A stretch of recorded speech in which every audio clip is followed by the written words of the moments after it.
adaptaciones, ¿recuerdan? Los diferentes tipos de adaptaciones. Cuando las células, cuando los tejidos reciben estímulos, diferentes tipos de estímulos, muchas veces tienen que adaptarse a una nueva situación. ¿Recuerdan cuáles eran esas adaptaciones ahora? Hipertrofia, hiperplasia, atrofia, metaplasia. Son los 4 tipos de adaptaciones que hablamos en la clase anterior. Una vez que persiste esa lesión, ese estímulo lesivo, y la célula o el tejido ya no tiene condiciones de solamente soportar ese cambio a través de la adaptación, entonces decimos que el tejido, la célula empieza a recibir una lesión que va a conducir a una muerte celular. Cuando es reversible, entonces termina el estímulo y las células o el tejido entonces vuelven a su morfología y a su funcionalidad normal. Entonces ahí decimos, ¿verdad?, que la lesión o el cambio es reversible. Pero si la lesión es muy intensa y si es continua y no termina, entonces va a conducir a la muerte celular, que puede ser por necrosis, o incluso las células mismas pueden programarse para morir, que es lo que llamamos de apoptosis. Esa apoptosis generalmente es justamente para que las células no produzcan necrosis, para que las células no mueran y tengan que producir ciertos elementos que va a dañar aún más el tejido. Y denominamos a la necrosis como una serie de cambios que acompañan a la muerte celular, resultando entonces los resultados de la acción degenerativa de enzimas sobre las células.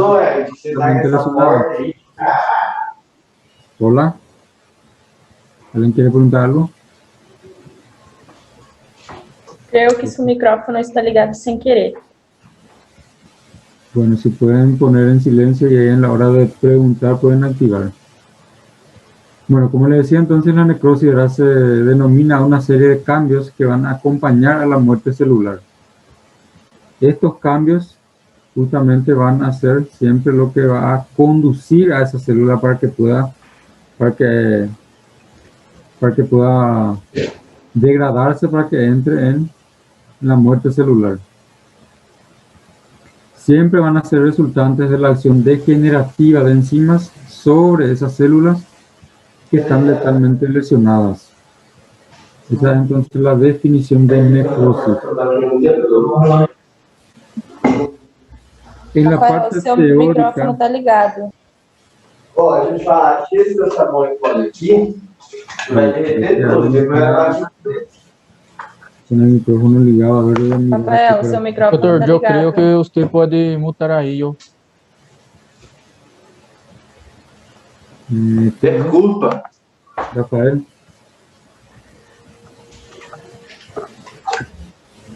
Ahí pronto. Bueno, en la parte teórica ustedes probablemente ya vieron con el doctor, ¿verdad?, todos los procesos que llevan a que esa célula pueda entrar en necrosis, que el tejido entre en necrosis. Y nosotros vamos a ver ahora lo que son los patrones morfológicos de la necrosis, que son los 4 grandes patrones. ¿Qué significa patrones? Las características morfológicas que van a cambiar, o sea, que cómo va a cambiar, en qué aspecto va a cambiar, tanto macroscópicamente como microscópicamente. ¿Sí? A eso denominamos de patrones de necrosis. Y el número 1 es la necrosis coagulativa, que es una forma de necrosis donde las células y los componentes, ¿verdad?, que entran en proceso de degradación, que hacen con que el tejido presente células muertas, ¿verdad?, va a haber un cambio solamente en la, ¿cómo se dice? Va a haber un cambio solamente a nivel que nosotros podamos ver. En la arquitectura normal de esa célula no se va a cambiar. Uno no va a haber un cambio que se pueda percibir con el tacto. Más o menos así podemos decir que es lo que va a caracterizar a la necrosis coagulativa.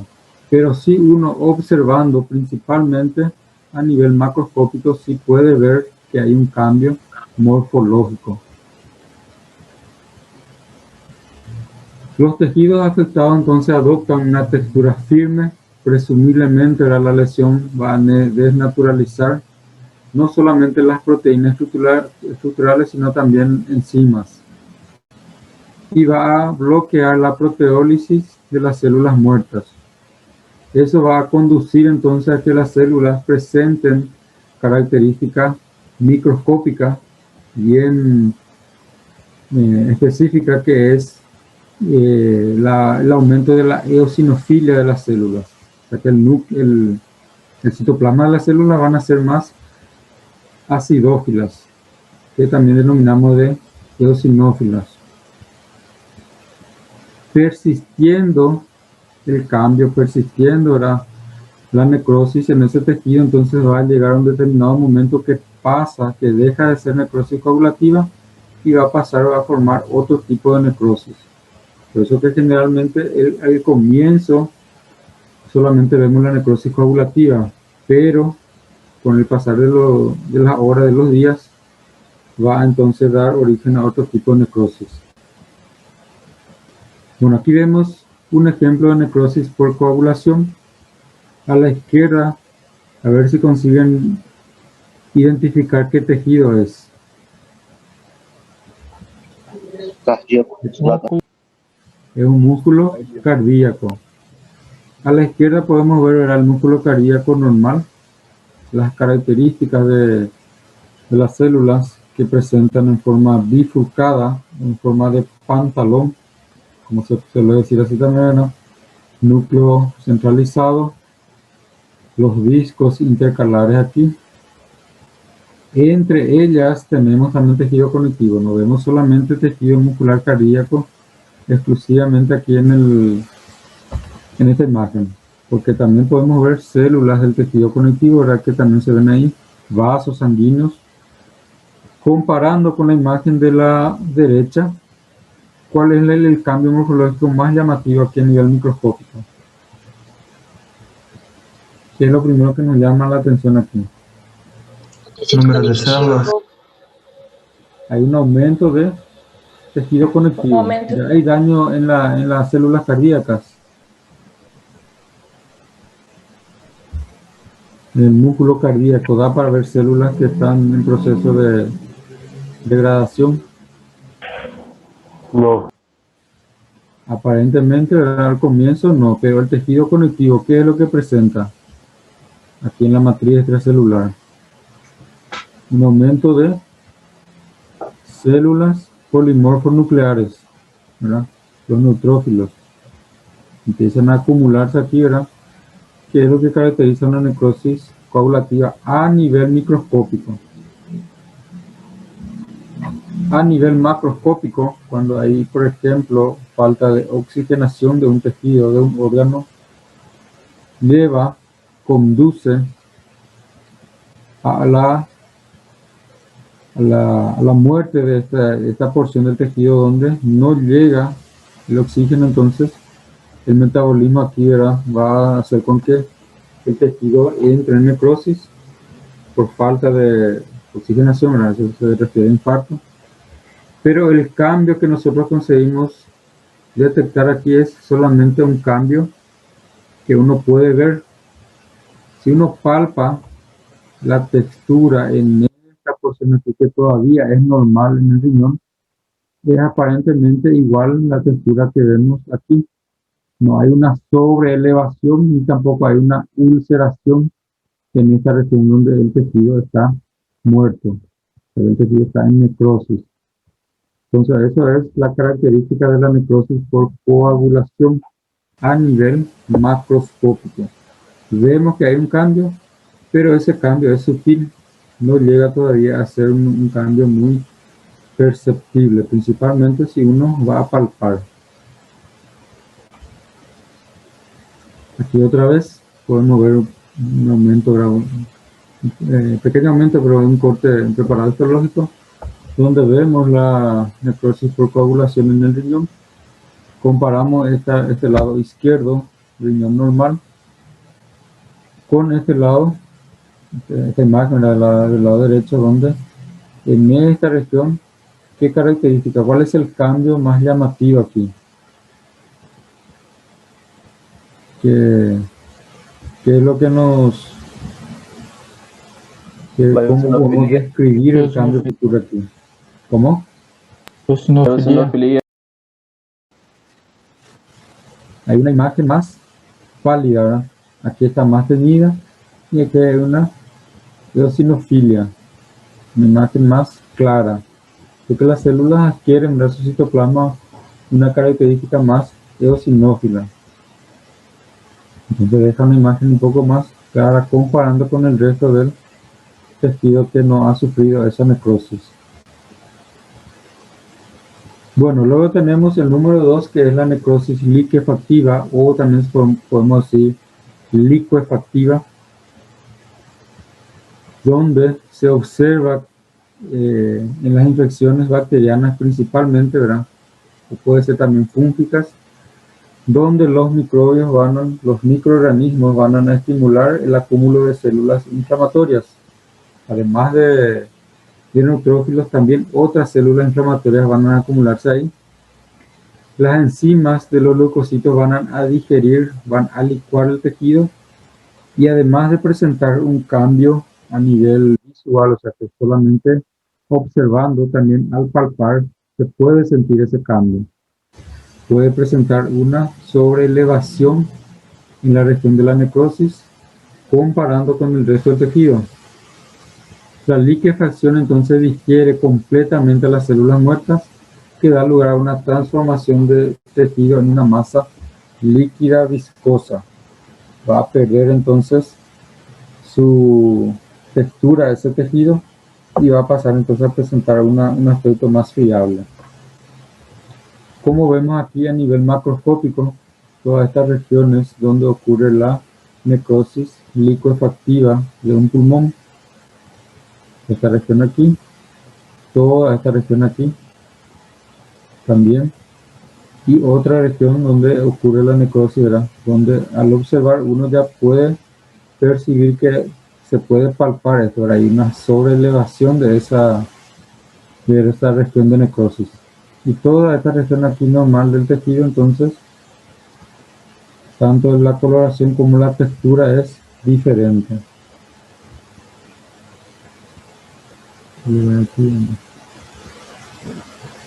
Otra imagen más, también a nivel macroscópico, una necrosis liquefactiva, ¿verdad? En la masa encefálica, donde podemos ver en este caso esta región y toda esta porción aquí de donde sufre necrosis, pero es más llamativo en esta región donde vemos el acúmulo de un líquido tipo ceroso y una ulceración en esta región de la necrosis. Aquí otra vez también podemos ver un cambio tanto morfológico como la textura de este tejido, de este órgano. A nivel microscópico, para comparar una necrosis por coagulación y una necrosis por liquefacción, aquí podemos ver que también el cambio morfológico no es tan llamativo como en el caso de cuando hay, por ejemplo, una infección bacteriana, donde se forma esta imagen aquí, más pálida, y que se puede, uno lo puede sentir a nivel microscópico, así era la textura, pero a la observación da para ver que cambia un poco la textura del tejido normal. Luego tenemos la necrosis caseosa, que es frecuente en la infección por la enfermedad de la tuberculosis. Por eso dice que se encuentra frecuentemente en los focos de infección tuberculosa, y el término caseosa, que significa similar a queso, deriva del aspecto blanco amarillento bien friable en la zona de necrosis. Y tenemos aquí esta región, una necrosis caseosa, que es por infección tuberculosa. Cuando hablemos por sistema, y cuando desarrollemos pulmones, vamos a hablar más específicamente de la tuberculosis.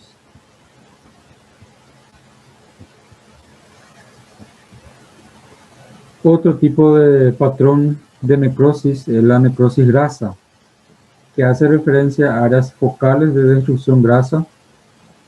Los ácidos grasos entonces van a ser liberados, se combinan con calcio y producen pequeñas porciones en el tejido de color más pálido, más blanquecino, que es por el acúmulo justamente de ácidos grasos, ¿verdad? Que se mezcla con el calcio. Y a esto es lo que llamamos de saponificación grasa. Estas pequeñas regiones aquí. Hay una sobreelevación del área de necrosis y siempre es en forma focal, ya que se intercala con partes del tejido donde no hay necrosis. Entonces se acumula aquí ácidos grasos mezclados con calcio. Y a eso es lo que llamamos de saponificación grasa. Es bastante frecuente eso, por ejemplo, en el páncreas. En el páncreas se suele ver este tipo de necrosis. Aquí podemos comparar, por ejemplo, a nivel microscópico el páncreas normal. ¿Recuerdan ustedes cómo se le denomina esta porción aquí que está revestida por ácidos serosos? ¿Cómo se le denomina esta parte del páncreas que es el páncreas endocrino? Islote de Langerhans. Islotes de Langerhans. ¿Qué pasa aquí a nivel microscópico en la imagen donde vemos la necrosis grasa? Por aquí por lo menos podemos ver tejido aparentemente que no entra en necrosis. Aquí vemos tejido adiposo, sobre que forma también el páncreas, pero en el lado derecho podemos ver el área de necrosis. Entonces se forma ese acúmulo de grasa que se mezcla, es una mezcla de ácidos grasos con calcio. Y queda entonces esa imagen característica a nivel macroscópico que denominamos saponificación grasa. Bueno, otra forma entonces con que las células van a ser lesionadas una vez que el estímulo no cesa y las células empiezan entonces a degradarse, y para que no cause ningún daño al tejido o a otras células adyacentes, entonces las células entran en lo que denominamos de apoptosis. Y dice que la apoptosis se produce en muchas situaciones normales y sirven para eliminar células potencialmente dañinas y células que ya han sobrevivido a su utilidad, o sea, de células que ya han cumplido con su función. Pero en el caso de que no sean células, ¿verdad?, que están, por ejemplo, células embrionarias, ya hemos visto, ¿verdad?, que ocurre bastante apoptosis, pero en otras situaciones, como por ejemplo el estímulo lesivo crónico, muchas veces hace con que las células también entren en apoptosis, no necesariamente porque ya cumplieron con su función, sino que también para que no causen ningún otro tipo de daño al tejido. También es un acontecimiento patológico, ¿verdad?, cuando las células son dañadas más allá de una posible reparación. Entonces las células ya perciben que no pueden repararse, no van a volver a su normalidad. Entonces, en ese caso, las células van a entrar en apoptosis. Sobre todo cuando el daño afecta al ADN o las proteínas de la célula. En esa situación, entonces, la célula dañada es irreparablemente, ¿verdad?, tiene que ser eliminada. Y para que no cause ningún tipo de daño al resto del tejido, a las otras células, y principalmente a la matriz extracelular, entonces esas células o el tejido va a entrar en apoptosis. Y vemos aquí que son una imagen esquemática, los 4 estadios los estadios de la apoptosis. una célula normal va a empezar a tener una condensación. Después de condensarse, la célula va a empezar a tener pequeños fragmentos, se va a dividir en pequeñas vesículas, y esas vesículas entonces es lo que llamamos de cuerpos apoptóticos. Y esta célula, o sea que esta pequeña vesícula con partes de la célula entonces va a empezar a degradarse sin tener que su citoplasma entrar en contacto con el resto de la matriz extracelular para que no puedan dañar a la matriz extracelular. Y vemos aquí, por ejemplo, apoptosis en la región epidérmica, en la epidermis, células que se encuentran con un citoplasma bastante acidófilo y que empiezan, ¿verdad?, el proceso de la condensación del citoplasma para que luego entonces pase a las siguientes fases. Aquí, por ejemplo, apoptosis de hepatocitos, la misma característica. Generalmente el citoplasma es bien acidófilo porque empieza el proceso de condensación del citoplasma. Bueno, justamente ahora me avisará que está terminando nuestro tiempo de los 40 minutos. Hasta ahí entonces los patrones morfológicos de la necrosis. Recuerden aquí siempre poder identificar las características de cada uno de estos tipos de patrones morfológicos en la necrosis. Principalmente a nivel macroscópico, que es lo que más se puede diferenciar. ¿Alguna pregunta antes de cerrar y continuar después con inflamación aguda?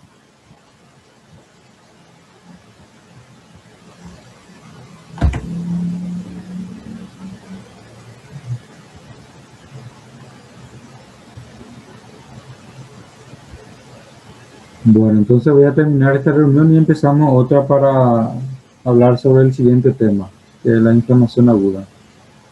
¿Está bien? Mesmo link, doutor? El mismo. En ese mismo link voy a iniciar otra vez. Ok, graças. ¿Verdad? Algumas pessoas também, doutor, que não tá tendo acesso à plataforma, né? Eu acho que uns 30% dos alunos. Ahora estamos 65. Aquí entre los 65, ¿quiénes no tienen acceso a la plataforma? Igual que yo.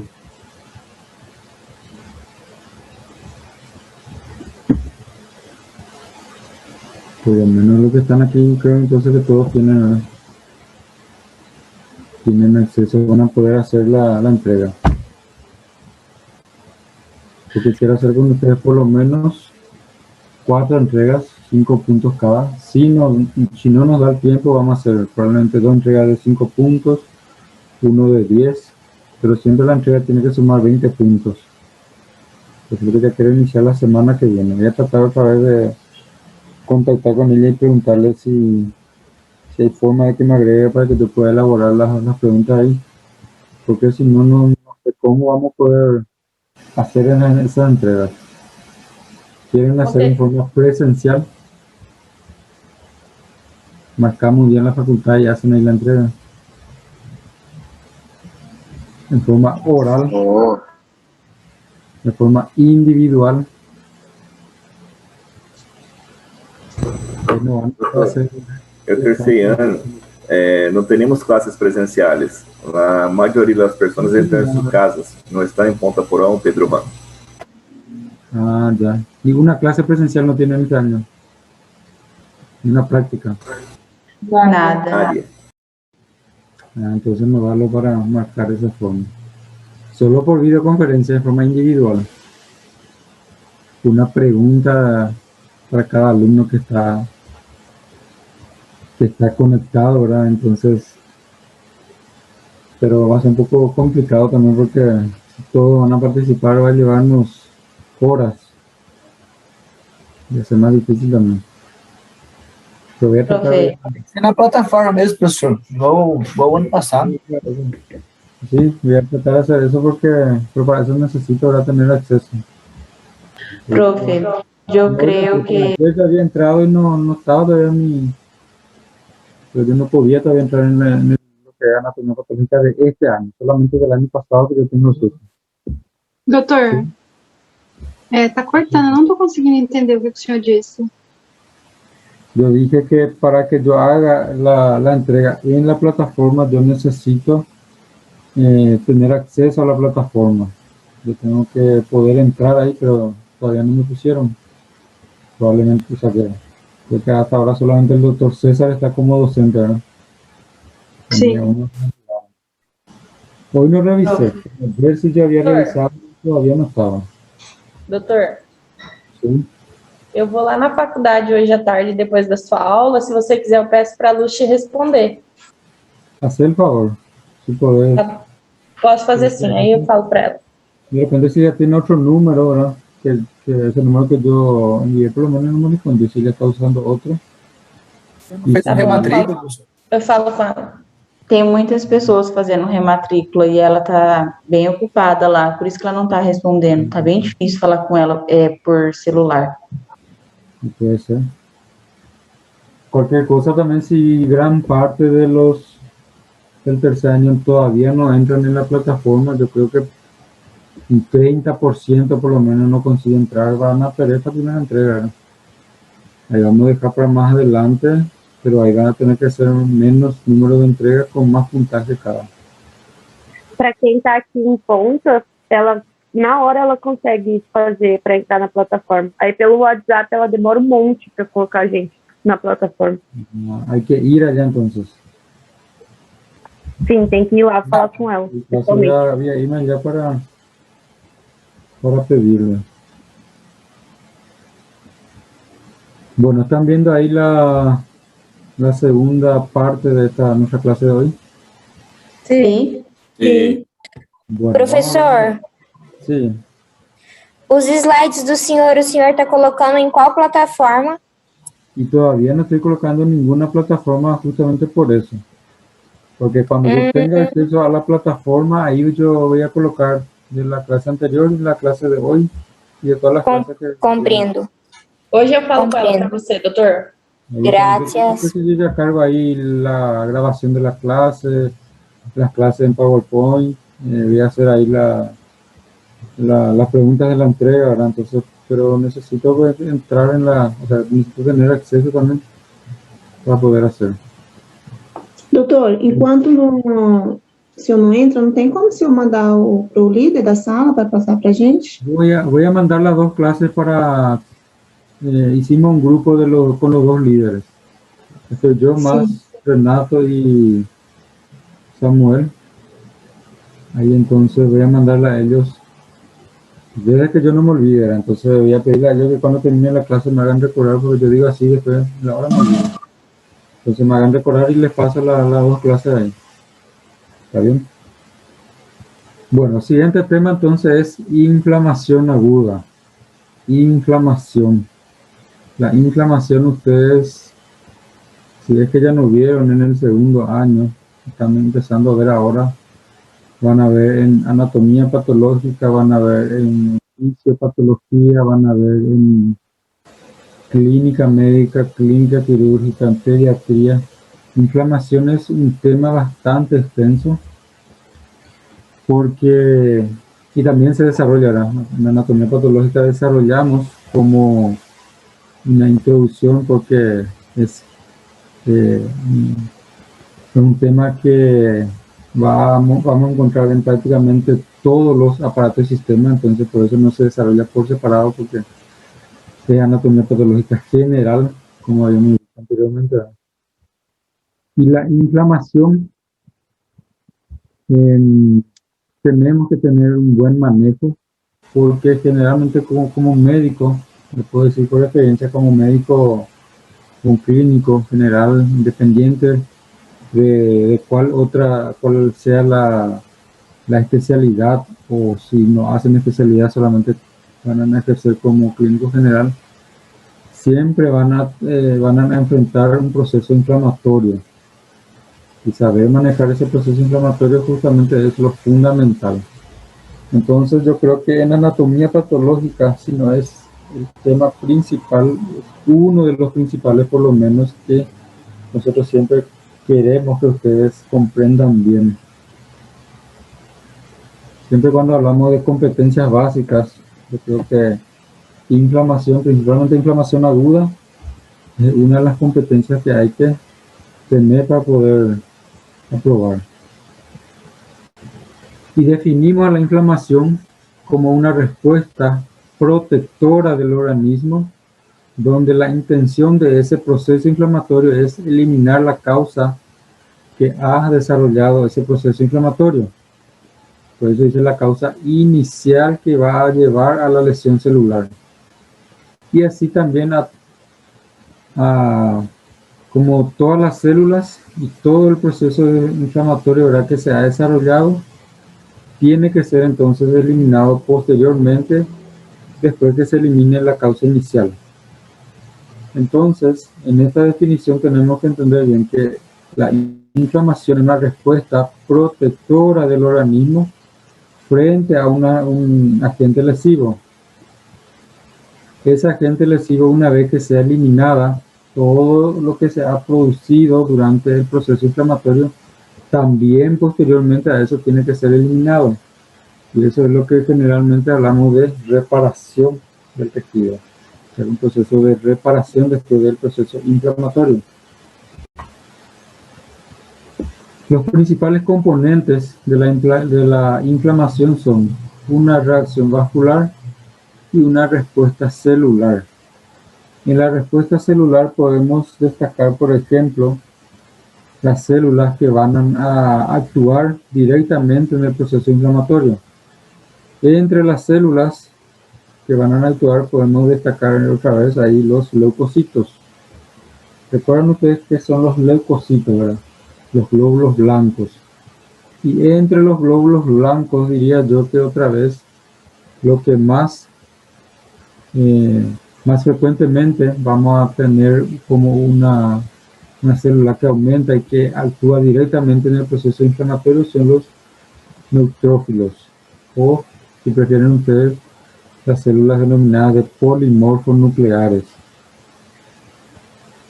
También actúan las otras células que son glóbulos blancos, como los linfocitos, los macrófagos, que son monocitos que son células de la sangre, pero al pasar en el tejido conectivo se le denomina de macrófago.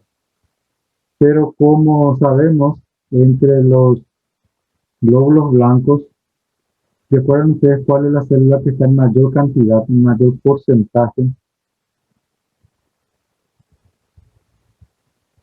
¿Cuál es la célula que está en mayor cantidad? Normalmente entre los glóbulos blancos. Son los neutrófilos, ¿recuerdan? Alrededor de 60% entre los glóbulos blancos son neutrófilos. Entonces son las células principales y son las primeras que siempre van a llegar en el sitio donde ocurre la inflamación. La reacción vascular va a ser entonces todo lo que ocurre en los vasos sanguíneos, independientemente si sea vasos de gran calibre o de pequeño calibre, como ser por ejemplo arterias elásticas, musculares, arteriolas, capilares, vénulas, venas de pequeño calibre, de mediano calibre o venas grandes, de gran calibre. Todo eso entonces va a tener, a eso se refiere reacción vascular, porque va a interferir en todo el árbol vascular, todo el árbol de los vasos sanguíneos. La inflamación generalmente, podemos decir, podemos separar, digamos así, en una inflamación sistémica y una inflamación localizada. Una inflamación localizada es, por ejemplo, una quemadura que uno recibe en la región, en una cierta región, por ejemplo, en el dedo de la mano derecha.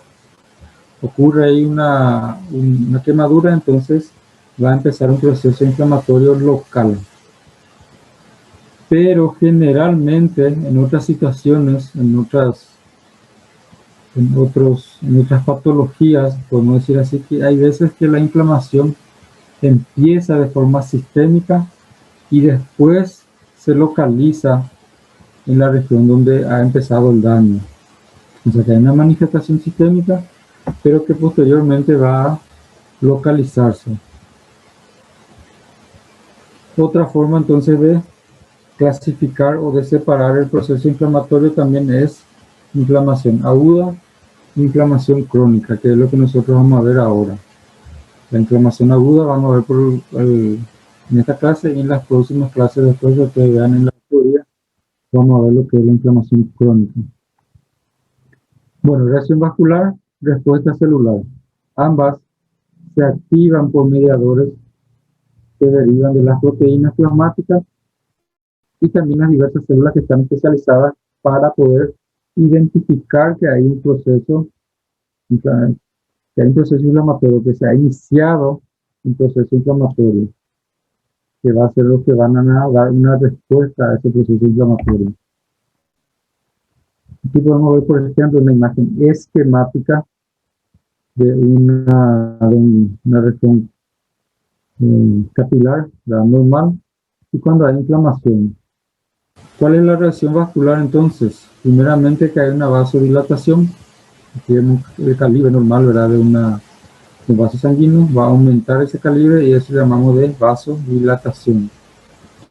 Y también va a permitir que haya salida de células y además de células habrá elementos que van a corresponder al plasma sanguíneo. Todo eso como consecuencia de una activación del proceso inflamatorio. Bueno, generalidades. La inflamación es un proceso defensivo, reparador, la que va a actuar para defender el organismo, para defender el tejido, los órganos, y después de defender entonces tiene que también empezar un proceso de reparación de ese tejido, que aparece solamente en tejidos vascularizados. Importante aquí porque justamente vamos a tener, ¿verdad?, una reacción vascular. Bueno, y aquí muchas veces, prácticamente en todos los años anteriores, suelen preguntar qué ocurre, ¿verdad?, en tejidos vascularizados. Entonces, una de las preguntas generalmente es, no ocurre en el epitelio, porque ustedes saben que el epitelio era un tejido que no tiene vascularización. El tema no es que no ocurra, que no pueda ocurrir en el epitelio, porque ustedes saben que la piel es un epitelio plano y estratificado queratinizado. Ahora, si sufre una lesión ese epitelio, ustedes saben que por debajo del epitelio siempre vamos a tener un tejido conectivo, y es en ese tejido conectivo donde van a llegar los vasos sanguíneos, ¿verdad?, el tejido vascularizado, que también va a tener la capacidad de igual manera de responder a ese estímulo para poder iniciar el proceso inflamatorio. Signos focales. ¿Qué significa focales? Los signos que pueden aparecer en el sitio donde ocurre el proceso inflamatorio. Calor. Para nosotros percibir este signo, generalmente si no el paciente, nosotros como médicos generalmente ponemos la mano en la región donde vemos que hay rubor, vemos que hay tumor, generalmente ahí, entonces podemos sentir que hay calor, por ejemplo en esta región aquí, porque hay un éxtasis, hay un aumento del flujo sanguíneo y eso hace con que aumente esa temperatura local. Y el paciente siempre va a referir dolor. Eso ya no va a depender de nosotros como médicos de saber si hay dolor o no. Siempre es el paciente que va a decirnos si siente dolor o no. Aquí también muchas veces a estos 4 signos focales se le agrega la incapacidad de que el tejido pueda cumplir su función, o sea que la pérdida de la funcionalidad, que muchas veces también se le puede agregar aquí como un quinto elemento, como un quinto signo del proceso inflamatorio. Bueno, ¿cuáles son los agentes causales más frecuentes? No significa que solamente los que tenemos aquí, ¿verdad? Puede ser que hayan otros tipos, principalmente algunos agentes, ¿verdad?, propios del individuo. Agentes biológicos, microorganismos, virus, bacterias, hongos, todo eso entonces pueden producir inflamación. Traumatismos, agentes químicos, agentes físicos, como por ejemplo el calor, ¿verdad? Como le di el ejemplo de la quemadura, es un agente físico, ¿verdad? Que va a inducir entonces el proceso inflamatorio. Una necrosis tisular, independientemente del motivo con que ese tejido entre en necrosis, no necesariamente sea un estímulo externo, pero también puede ser, por ejemplo, una falta de irrigación sanguínea que hace con que falte oxígeno a un tejido, entonces ese tejido va a entrar en necrosis y esa necrosis entonces va a estimular un proceso inflamatorio. Reacciones inmunitarias, que muchas veces ocurre por reacciones a ciertos estímulos exógenos en este caso, y la presencia de cuerpos extraños en los tejidos también van a conducir a un proceso inflamatorio. El proceso básico de la inflamación. Aquí vamos a separar, ¿verdad? Una de las formas de clasificación, y decimos que la inflamación puede ser aguda o puede ser crónica. Hablamos de inflamación aguda, aquella respuesta o aquel proceso inflamatorio que se inicia de forma rápida frente a un agente lesivo. En pocos minutos, incluso hay veces que en segundos, ¿verdad? Por ejemplo, en el caso de la quemadura, rápidamente entonces va a empezar a responder el organismo a través de una respuesta inflamatoria. Ese agente lesivo está diseñado entonces para liberar, no el agente lesivo, sino que la respuesta a un agente lesivo está diseñada para liberar leucocitos y proteína plasmática en los sitios de la lesión. Y como les decía, entre los leucocitos tenemos a los neutrófilos como las primeras células que van a llegar en la región de la inflamación. Uno por su número, ¿verdad? Por su gran cantidad de células que están circulando en el torrente sanguíneo. Las proteínas plasmáticas, ¿verdad? Que también van a ser liberados del torrente sanguíneo hacia el tejido intersticial.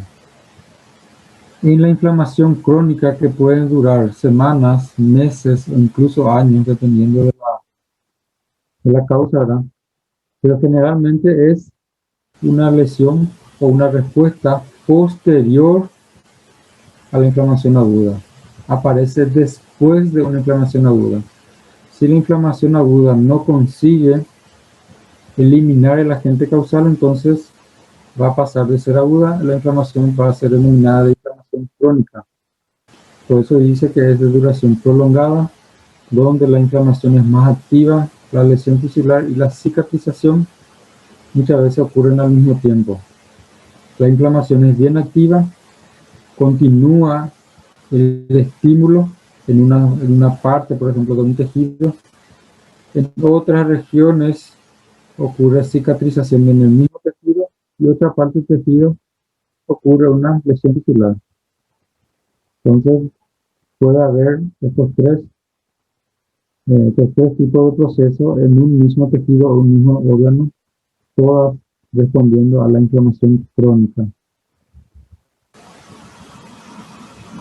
Bueno, los componentes principales, como le había dicho, ahora son los cambios vasculares y los acontecimientos celulares. Cambios vasculares, va a haber una vasodilatación y aumento de la permeabilidad.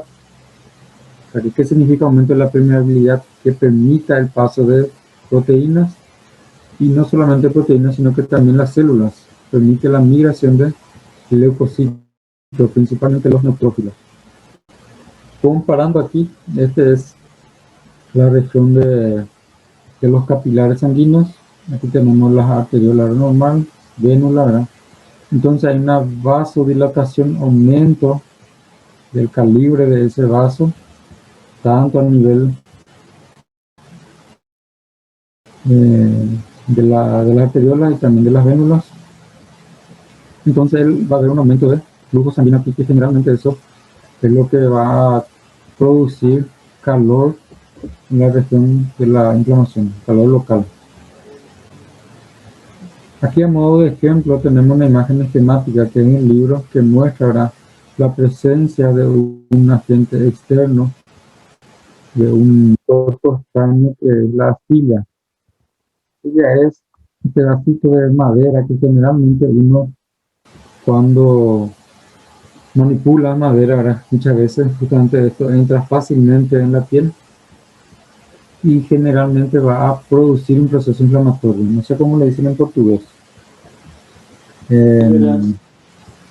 Sí. ¿Cómo es? ¿Cómo es? Farpa, doutor. Farpa. Farpa. Sí. Eso es la astilla. Un pedacito de madera que generalmente entra en la piel, ¿verdad? Fácilmente. Hay veces que uno no percibe, no siente dolor porque no llega a estimular, a producir, ¿verdad? No llega a producir dolor porque no estimula el nervio que va a llevar de forma aferente ese estímulo, esa sensación de dolor. Pero el proceso inflamatorio posterior a eso entonces es lo que va a empezar a producir dolor. Una vez que entra entonces el agente externo, va a hacer con que las células, algunas células que se encuentran aquí, principalmente células que tienen capacidad de percibir la presencia de bacterias, virus o cuerpos extraños en el tejido conectivo, va a mandar información entonces a las células que están dentro del torrente sanguíneo y va a hacer entonces con que el torrente sanguíneo empiece, el vaso sanguíneo empiece a sufrir lo que es la vasodilatación. Con la vasodilatación entonces va a aumentar la permeabilidad vascular y eso va a permitir que pasen algunas proteínas que van a interferir en ese proceso inflamatorio y también a las células. Y como les decía, entre las células generalmente cuando es agudo, lo que más vamos a tener ahí son los neutrófilos.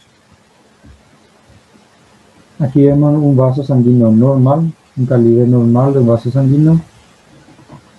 Aquí podemos ver un vaso sanguíneo en una inflamación aguda. A modo de recordarle a ustedes, miren que aquí se acumulan los neutrófilos. Algunas de ellas ya empiezan a invadir el tejido conectivo que está adyacente a esta región del vaso sanguíneo. Entonces aquí supongamos que por aquí tenemos el agente lesivo, el agente que va a estimular el proceso inflamatorio. Entonces eso va a hacer con que algunas células que perciben eso, ¿verdad? Como por ejemplo mastocitos, si no me equivoco, creo que células dendríticas también tienen esa capacidad, van a enviar información, células, ¿verdad?, que se encuentran en el tejido conectivo, van a enviar esa información al torrente sanguíneo. Y aquí las células entonces que tienen la capacidad de actuar en el proceso inflamatorio van a empezar a salir hacia el tejido conectivo justamente donde hubo el daño. A modo de recordatorio, aquí en esta imagen podemos ver los neutrófilos. Recuerden que los neutrófilos tienen, ¿verdad?, estos núcleos en forma lobulada y se le denomina también de polimorfos nucleares justamente por estar dividido en 3 a 5 lóbulos más o menos su núcleo. Bueno, los tipos de infiltrados celulares. Cada agente causal entonces induce un infiltrado inflamatorio característico. Los leucocitos polimorfos nucleares, que son los neutrófilos, ahora destruyen principalmente bacterias y generalmente son los primeros en llegar al foco inflamatorio. Los neutrófilos. Macrófagos aparecen en inflamaciones agudas y crónicas en todos los tejidos y destruyen eficazmente virus, bacterias intracelulares, bacterias que generalmente no son eliminados primeramente por los neutrófilos, entonces van a ser, por lo menos los macrófagos van a ser la segunda célula, la segunda línea de defensa para intentar eliminar estas bacterias. Los eosinófilos que van a predominar en reacciones de hipersensibilidad y en infecciones por diferentes tipos de protozoarios, por infecciones parasitarias. Los linfocitos que participan en la fase tardía de la inflamación, por eso generalmente los linfocitos están en aumento más cuando el proceso inflamatorio va a empezar a pasar en la fase aguda hacia la crónica, y son frecuentes infecciones virales granulomatosa, que vamos a ver en la próxima clase, que es una inflamación crónica de tipo granulomatosa, así también como enfermedades autoinmunitarias. Y las células plasmáticas que abundan, por ejemplo, en sífilis, artritis, reumatoide, que también son inflamaciones agudas crónicas. Bueno, la respuesta vascular entonces va a ser una vasoconstricción bien corta. Hay una vasoconstricción inicial bien corta, pero esto generalmente cuando hay un daño directo, ¿verdad?, hacia los vasos sanguíneos, entonces para evitar que haya una pérdida, una fuga de sangre, de material sanguíneo, entonces generalmente hay primeramente una vasoconstricción de corta duración, pero después va a persistir una vasodilatación, aumento de la permeabilidad vascular que permite el paso de algunas proteínas y también de células hacia el tejido intersticial. Va a haber un enlentecimiento vascular. Y eso también lleva a una hemoconcentración y aumento de la viscosidad de la sangre. Y todo eso entonces va a llevar a esa región, a ese proceso inflamatorio, a un éxtasis vascular. Bueno, cuando hay fuga de líquidos desde los vasos sanguíneos a los tejidos, podemos destacar o podemos clasificar ese líquido en dos, lo que llamamos de transudado y exudado.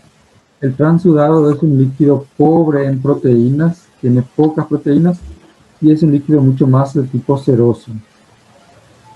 Y el exudado entonces es un líquido ya rico en proteínas, con una característica mucho más viscosa.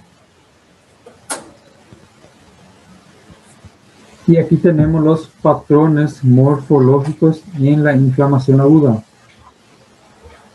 Patrones morfológicos, ¿qué significa? Los cambios morfológicos que van a ocurrir, y de acuerdo a esos cambios morfológicos entonces se clasifican a estos tipos de inflamación aguda. Inflamación aguda serosa, donde predomina la liberación de un líquido acuoso, ¿verdad?, pobre en proteínas, que en este caso va a ser el transudado. Como por ejemplo, eso ocurre en una ampolla cutánea por una quemadura, o una ampolla que se produce por una infección vírica, que resulta entonces en el derrame seroso que va a ser por debajo de la epidermis. Y vemos eso, por ejemplo, en una bronconeumonía. Hay fuga de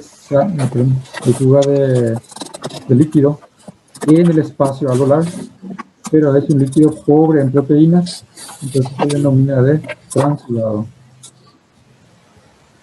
Estoy viendo. Tem alguém com o microfone ligado aí, gente? Thaís. Sí. Estoy viendo aquí para ver si consigo colocar en mudo.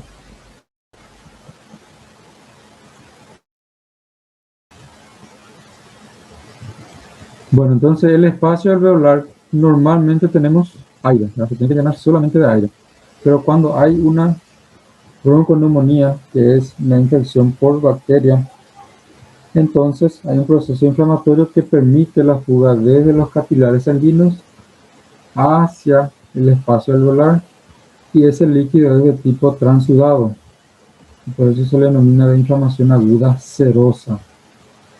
Miren que la característica es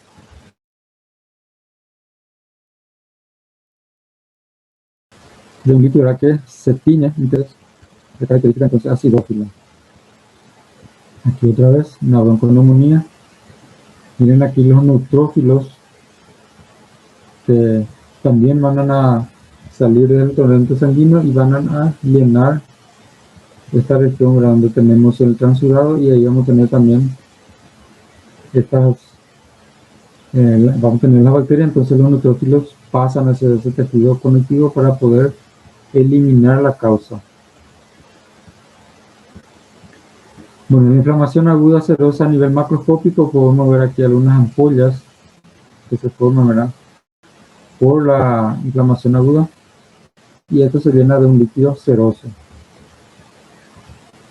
Inflamación aguda fibrinosa se produce entonces cuando hay una alteración de la permeabilidad, y esa permeabilidad que aumenta permite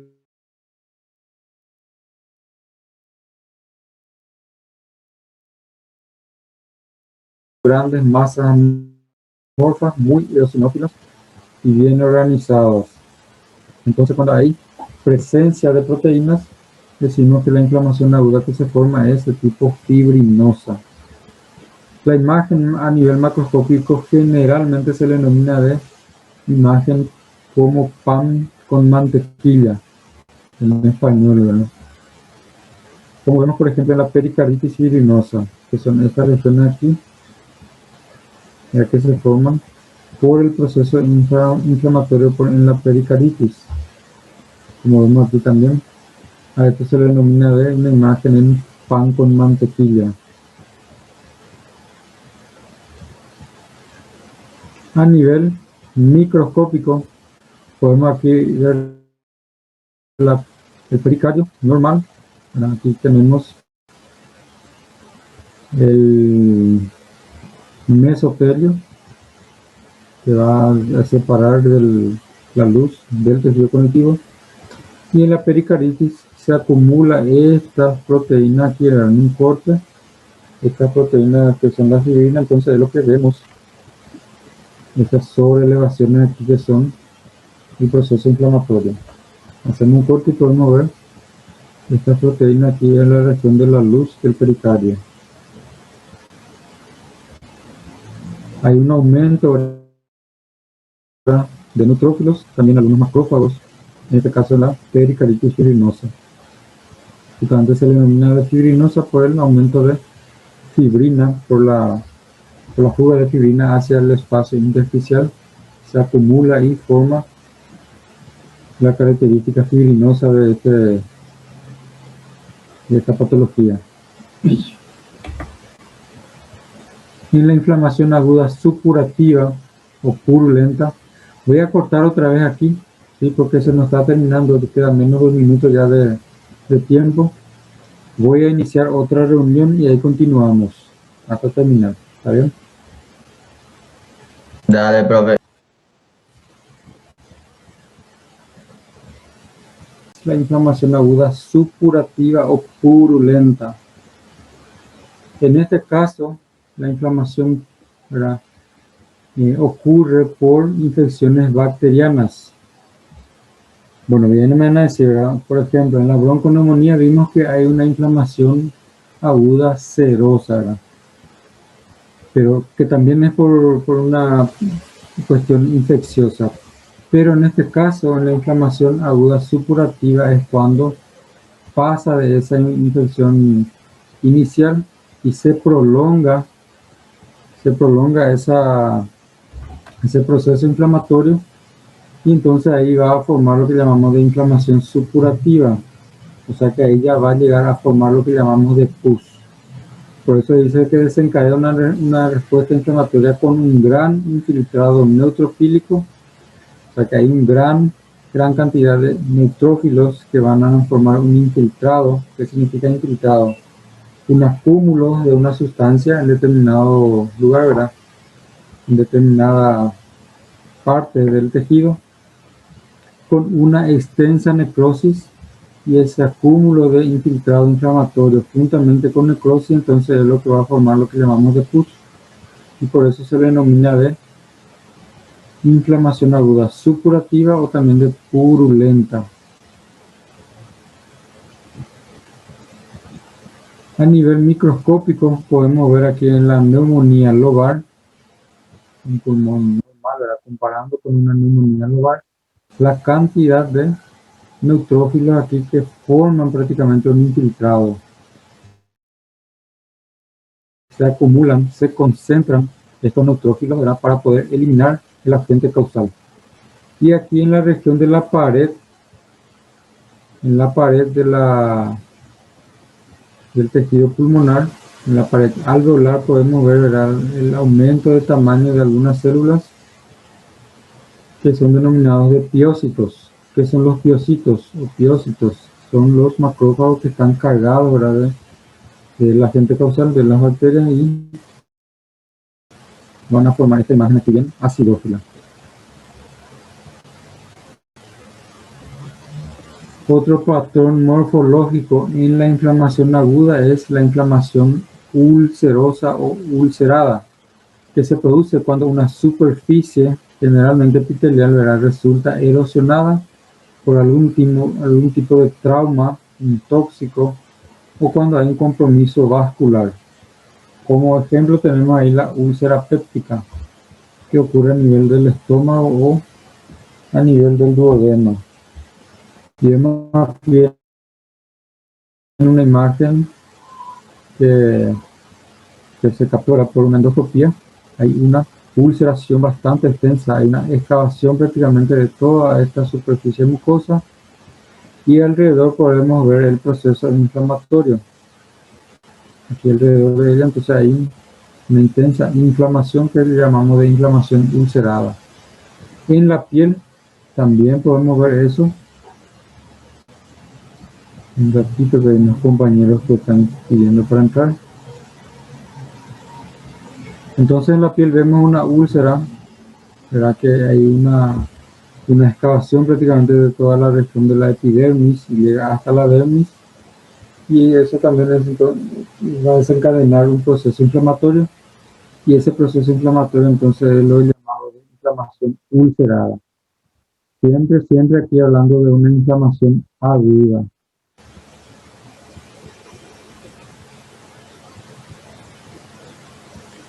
Microscópicamente podemos ver también la úlcera péptica. En esta imagen de la derecha podemos ver aquí la región que sufre una excavación prácticamente en la mucosa, en el epitelio de la mucosa, toda esta región. Vemos un exudado fibrinoso aquí, que es el proceso inflamatorio, comparando con la imagen de la izquierda para recordar cómo es la mucosa normal del estómago. Recuerdan de estas alveolas gástricas, el epitelio. Aquí tenemos, ¿verdad?, las glándulas gástricas, y aquí ya tenemos la muscular de la mucosa. Entonces, esta es una mucosa normal del estómago, y aquí una mucosa que ha sufrido una inflamación aguda ulcerada. O también se dice inflamación aguda ulcerosa. Bueno, prácticamente ya nos faltaba poco, era para terminar, pero para que no se haya cortado sin previo aviso anteriormente, entonces por eso es lo que tuve que terminar y iniciar otra reunión. Algo que quieran acrecentar, preguntar. En la próxima clase vamos a continuar con lo que es la inflamación crónica. Y también ahí van a tener ustedes su primera entrega.